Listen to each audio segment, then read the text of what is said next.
Assalamualaikum warahmatullahi wabarakatuh. Salam sejahtera bagi kita semua. Salam Om Swastiastu, Namo Buddhaya, salam kebajikan. Yang saya hormati Ibu Ratu Ayu Primi Putri sebagai dosen mata kuliah Manajemen SDM dan teman-teman yang berbahagia. Sebelumnya perkenalkan, saya Putri Wulandari kelas RA14. Saya akan menyampaikan materi mengenai manajemen motivasi. Motivasi berasal dari bahasa Inggris, yakni motivation, yang berarti dorongan untuk melakukan suatu pekerjaan. The main motivation for working. Motivasi adalah dorongan yang timbul pada diri seseorang secara sadar atau tidak untuk melakukan suatu tindakan dengan tujuan tertentu. Jenis-jenis motivasi. Motivasi terdiri dari dua jenis, yakni intrinsik dan ekstrinsik.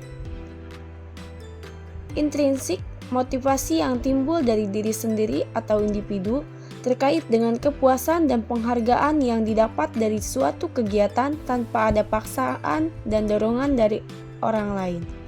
Sedangkan ekstrinsik adalah motif-motif yang aktif dan berfungsi karena adanya perangsang dan dorongan dari luar seperti hadiah, pengakuan, dan kompensasi.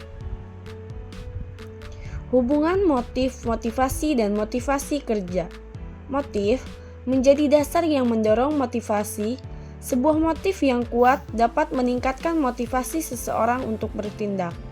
Motivasi ini yang kemudian mempengaruhi motivasi kerja. Motivasi kerja, karyawan yang memiliki motivasi yang tinggi akan menunjukkan kinerja yang lebih baik dan lebih berkomitmen terhadap pekerjaannya. Racun dalam kata motivasi. Hinaan adalah motivasi dan pujian adalah racun.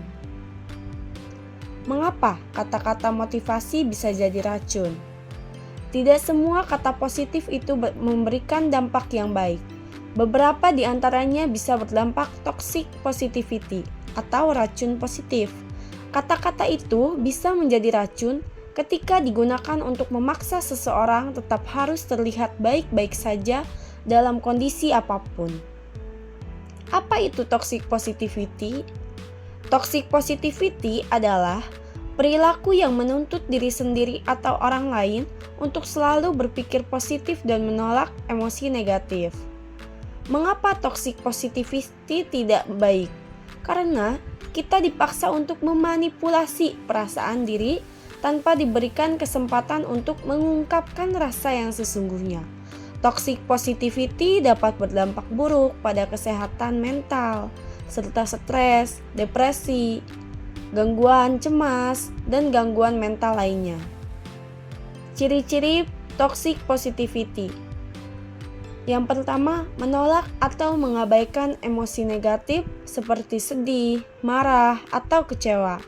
Yang kedua, mengutamakan kesan positif secara berlebihan.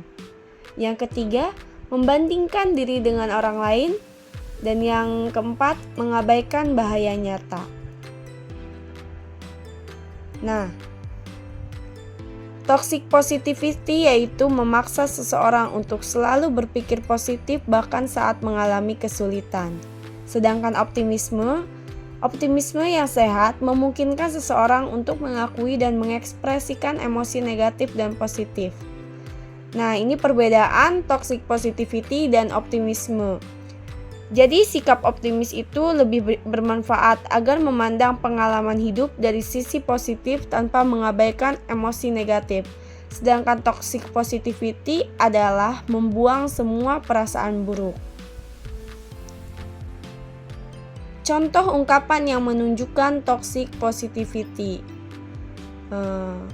Contoh kalimatnya adalah misal, tetaplah positif, lihatlah sisi baiknya, jangan menyerah, pasti bisa. Jangan lebay, banyak yang hidupnya lebih baik daripada kamu. Nah, kata-kata ini adalah sikap yang dapat membahayakan mental seseorang. Dia dituntut harus bisa menghadapi semuanya, bahkan saat mengalami kesulitan. Nah, teman-teman, hanya itu yang bisa saya sampaikan. Kurang dan lebihnya saya mohon maaf. Wabillahi taufiq walhidayah. Wassalamualaikum warahmatullahi wabarakatuh.